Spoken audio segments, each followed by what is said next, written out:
What's going on, my broskiis? My name is Toadski, back again, here to bring you guys yet another One Piece Treasure Cruise video. So, really interesting video I wanted to make today. Kind of like more of a discussion video, talking about just the current legends that we've had in 2025 thus far. Yesterday, there was some talk in the subreddit Discord. Someone mentioned that Usopp and Lilith has been like the MVP this month, and I definitely agree. Like, they were so good in TM, and they've been surprisingly really good in the most recent Kizuna Clash. And then Forrest here says, hands down the best unit of 2025 so far from his point of view, which I think is crazy to state. Like, as soon as he posted that, I replied to him like, bro, there just ain't no way. There was like, surely there's a bunch of other units you could consider to be better than Usopp and Lilith. The thing is like, for that character, Usopp and Lilith, yes, they're very good, but like, they haven't seen a ton of play, right? Like, let's be real, they haven't seen a ton of play. One of the good things about them, though, is that they're an Egghead tag unit, they're also a Straw Hat, and they're also a Vegapunk. So a lot of the Egghead focused units, whether they need Vegapunks or Straw Hat related characters, that is a unit that can work in both facets. So what I want to do today is just go through the characters that have come out in 2025 thus far, and whether determine like whether this is correct or not. Now, obviously, it's not correct. At least, look, it's his point of view. I respect people's opinions. That's completely fair to say, but I disagree with it, and I'm allowed to disagree with it. So here we have the subreddit, the Treasure Cruise database. So here we have all of the legends filtered from the New Year's release onwards, okay? So we have the block of New Year's characters, and I think, like, let's be real, these are pretty poorly aging New Year's characters. I think Sabo, honestly, has been the best of these units so far. Sabo has just been so strong because of the fact that Cerebral they always get consistent support, and because of that, he's always going to be a nice unit to have. He's also focusing on fighters and int characters as well. Having the special bind removal is massive. He also removes burn duration. I do think that Sabo, at least for the New Year's characters, is probably going to be the best of these units. Wiping an Ace on release, they were really fun to use, but obviously with the introduction of the tag mechanic, it's kind of like wasted, the fact that this character is designed the way that they are. I would like a rework on this guy, honestly. I would like this guy to get a rework so that his captain ability would trigger off of different things, and the tag functionality could actually be kind of useful for this guy, because this character is not really going to be that great until we get new versions of these units. And until that point happens, this character is just going to be kind of like dead on arrival, like dead in the water, basically. So there's that. And of course, we inevitably get more and more Luffy's. This guy's captain ability is lame, and he does have some interesting things going on with his special, but it does require you to have like the end of turn healing stuff, which does make it kind of annoying. I did include 6+s in this, so obviously 6+ waifus is a nice addition to the game, but they were paywalled, but it is what it is. Nothing too noteworthy here, but hey, Bartholomew Kuma, talking about a glow up on this guy. Now, of course, in normal content, we can agree that in normal content, his abilities are not that great. He doesn't even have a super type, which I think is obviously a big issue that a lot of these Rumble units have. But we can all agree that in Pirate Rumble, this guy is like one of the best Pirate Rumble characters in the entire game. He is phenomenal, so that's a massive deal, and this is a 2025 release character, so that does have to be on your board. And then we have the Usopp and Lilith. So we already talked about like some of the reasons why this character is good. Obviously, you've got the different effects that start at the start of the quest, depending on who you have as captain. So you have either the attack boost or the chain boundary. And then they've got a pretty interesting switch effect, which can remove duration on themselves, being able to get and generate these bomb slots, which can somewhat get around like the orb damage reduction effect, because a lot of the time they don't target bomb slots for being reduced in damage. So this character having the ability to make them beneficial with their crewmate ability or their captain ability, I believe. But then being able to generate like more than half of your team with these bomb slots. Like, yes, obviously bomb slots are not ideal because they do have the potential to give you damage, but at the same time, being able to get around orb damage reduction in a different way is very cool. And then also dex and strength resistance is never bad. And they got a really interesting special as well, guaranteed delay through immunity, which is also kind of cool. You can perform super tandem with the bomb and super bomb slots that they give you. Remove damage nullification also by 3 turns. Again, like a pretty interesting ability already. And then if you have attack and chain when you launch the special, then you get a weaken buff. If the enemies have increased damage taken, you know, obviously you get the more damage, but, you know, being able to get a weakness buff is nice. And then if you have already attack up, you get the chain boundary, and if you don't have either of them, you'll get the attack boost. So you can find yourself in really interesting situations where you can get a lot of different abilities depending on what you already have on your team. So they have like some redundancy built in with their special, and they've got some interesting abilities here as well, like very unique stuff. They also have a super special. The super special is okay, but still being able to get a 1.2 times multiplier apply it onto whatever attack boost you already have. We've seen in this recent Kizuna clash this working very well with the new Bonnie. So, like, Usopp and Lilith, I understand where they're coming from, but I don't think it's like the MVP of 2025, you know what I mean? Especially debuting with Nami and Sanji. This character is just so lame. Let's be real here. This Buggy is a unit that I don't have, but I do think this is a pretty underrated unit, like special bind removal. This character is very good in Pirate Rumble as well, with lots of special CT reduction stuff, so he's really, really cool. Chopper and Robin is extremely forgettable. We had the anniversary exclusive stuff, Luffy, Lucci, Zoro, Kaku. I still don't own these units. I've done a ton of multis on banners and parts of Sugo Fest where they have been boosted and I've never pulled them, so I can't really comment too much on them, but I do know that going against them in Pirate Rumble, these guys, specifically Luffy and Lucci, they're pretty crazy. They're pretty good in Pirate Rumble. Edward Weevil, also another good Pirate Rumble unit, but I don't have them. Would work very well actually with the most recent One Piece Day Boa Hancock. Would love to have that combo to try out. S-Snake, I think, is honestly, this character is very, very mid. I think a lot of people like this unit because, I mean, it's S-Snake, but like, just to be frank, I think this character is really, really mediocre. Khalifa, on paper, extremely good. Don't have this unit either, but, you know, there's that. Sobermas 6+, a very mid 6+, let's be real. This batch of characters was a very pleasant surprise. Alba, Mihawk, and Mr. One, like the Zoro enemy batch right before the anniversary. These units, man, are really good. Like Alba, great captain ability. The synergy with versus Kaido is amazing.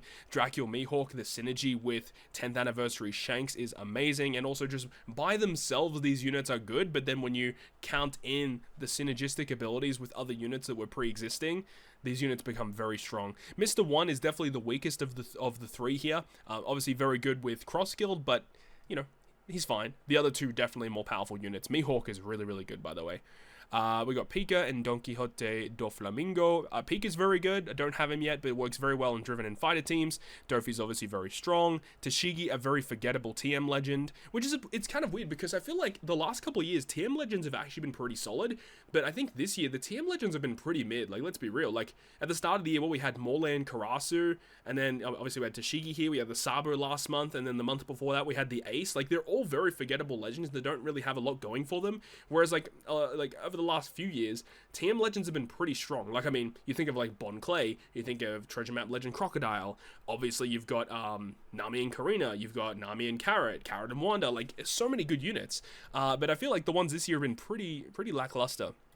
Sabo and Bonnie, again, another very forgettable legend that came out for Kizuna. Vivi Rebecca, 6+, fine, whatever. We had the Bartholomew Kuma. I actually did pull this guy recently from those 10 free multis that we got. I did pull him, so I haven't had a chance to showcase him, but on paper, his abilities are, like, not that great. he's just kind of okay. And then we had this Dex Vegapunk, which I do think there is a lot of potential for this Vegapunk. I think he has a lot going for him. I love this artwork, by the way. It's really, really cool. I like the cartoonish look for the giant in the back. It's very, very cool. I think he has potential, but not right now. He's not that great. And then we get to the anniversary period, and we get to Luffy, Zoro, and Sanji. My thoughts and opinions have been talked about extensively throughout the anniversary period about them. But then we get to this guy. This is my pick for the best overall unit that has come out this year. This is my year's MVP. I love this guy. Now, there was some discussions because when Forrest made this comment, I mentioned, you know, Kizaru exists, you know what I mean? And he was mentioning the fact that the tag mechanic is why he doesn't like this unit. I can respect that because obviously he does need to, you know, build around these units of having 3+, well, basically 4 or more Navy characters in order for all of these units to have their abilities, including Kizaru's captain, Kizaru's special, work for all characters, not just, you know, deck shooter, slasher, whatever it is, right? So I understand that, but at the same time, like, this is one of the issues with the tag mechanic, is because sometimes characters lose abilities if you don't fulfill those tags. But I feel like with Kizaru, he does kind of circumvent that issue of having to have very specific tags on your crew, because if you do have these tags, everything becomes rainbow. That's a big deal. Even his captain ability, not focusing just on Dex, Shooter, Slasher, focusing on everyone is a big deal. Meaning that you can have these 4 Navy characters on the crew. Remember, he counts as a Navy. You can have him and Ace friend captain. You can have double Kizaru captain, you know what I mean? And the other units, while they might not be Dex, Shooter, or Slasher, if you fulfill this requirement, boom, it doesn't matter. Like, you're just going to have every ability work for everyone, and it's not going to be an issue. So I love the fact that they do this. I would like to see more abilities like this for other characters that have very specific tags. Like Monkey D. Dragon, for example. We'll talk about him very shortly. He's around here somewhere. Like, this guy obviously has a major issue where you need to have the 5 Rev Army characters in order for him to bypass defensive effects in the captain effect. I would love it if it was like, if you do fulfill this requirement, like, everything works for everyone. Because he's a cerebral captain. Like, that's obviously a big problem. It has to be a cerebral unit that is also a Rev Army. And if you have a look at the characters that are cerebral and Rev Army, you're basically locked into using one very specific team. But if they make it so that if you have 5 Rev Armies, and if you do that, he then boosts everyone's attack, that makes things a lot better. And the fact that he's a Rev Army, like, basically a Rev Army leader, right? He should work for all characters that are not just cerebral. I just think it's a really dumb design. I don't like that. So I think that Kizaru does fix some of those issues, and obviously the synergies that he has with Ace, and obviously the new Garp that came out recently. This guy is amazing. I absolutely love this guy. Great captain ability. Special ability is a great supporter role, giving you multi different types of territory. You can focus on a slasher or a shooter focused territory, which I kind of dig, and he's got really good chain boosting stuff. The cooldown reduction in his special is really interesting too, and of course the super special, phenomenal when you're using Ace alongside him. So I really like him. I do think Nami is another character that could be considered to be one of the better units that have released this year, especially because, like, this character is focused on buffing slashes. She has super tandem, so she has great synergy with the Luffy, Zoro, and Sanji, but also being a striker focused unit is a big deal because striker has been receiving so much support recently that this is a unit that you can use on almost any striker team, and you're going to find some kind of benefit out of it, being able to get great utility, great orb change, base attack boost. You get the weakness buff, and then you can get the multi-special launch to potentially get increased damage taken at the same time as well. Like, what are we talking about here? This character is amazing. And then you also have the super special, which is fine. The condition's a little wonky, but, you know, you can make it work. I think this character is honestly really good, and we all know how good she is in Pyre Rumble. 6+ Zoro terrible, 6+ Zoro whatever. Saturn's a very controversial unit, I think. I think that right now he's a solid legend for sure, but I think obviously he's going to be better once we get more support for the 5 Elders, Celestial Dragons, and we have seen that with the release of Figureland Garling, that, you know, you're releasing more of these units that have that high cost. They're gonna work so much well together. Like, I'm really looking forward to seeing the rest of the 5 Elders, because it's going to make that team pretty freaking strong. I might be legit one of the best teams in the game once we get the rest of the 5 Elders. We'll see, right? Jewelry Bonnie, a very forgettable legend, honestly. Pretty good in Pirate Rumble, but again, relatively forgettable. Roger Rayleigh Gaban, I like what they do, kind of, but the fact that he's, like, color affinity focused is the thing that I don't like. I'm not a big fan of color affinity. It is what it is. I think that Newgate, Shiki, and Linlin are a very good legend. I love this unit a lot. I've used this character a ton. I like their ability set. They've got probably one of the best captains in terms of raw damage potential, like going up to nearly a 7.8 times captain, and then furthering to 8.58. Like, what is going on here? It's crazy captain ability, being able to get the HP guard, and of course a special ability that does multiple different things. Synergy with versus lore, so it brings versus lore up a little bit more, and then the super special is also pretty good. So I do like the Rocks Pirates, and we've already talked about this guy. Dragon's first legend release being as disappointing as this is extremely heartbreaking. Ginny, again, very forgettable, but you basically need this unit to make the Super Tandem Boost characters actually work with the Rev RB team, so it is what it is. Sabo Koala 6+, very forgettable. I absolutely love this Nami artwork, by the way. This Nami artwork is so good. And then we got the Yamato and Otama. Like, again, these summer units are okay, though Nami was a little bit of an MVP over the last couple of TMs. She's actually been helping quite a fair bit, so I do like this unit a lot. Mr. Zero Missile Sunday, this might actually be another character that a lot of people kind of forget, you know, goes on the down low, a lot of people just kind of ignore, forget exists. It is a Kizuna legend, so a lot of Kizuna legends do fall into that category because, I mean, like, not a lot of people pull on Kizuna Sugafest because, like, you're not really, like, locked behind too much if you don't pull the Kizuna units, whereas, like, TM units, it feels really bad running a treasure map without the TM boosters, but with Kizuna Clash, you can kind of get away with not having the boosters, but like, for Kizuna, not a lot of people will be pulling on them compared to the TM banners.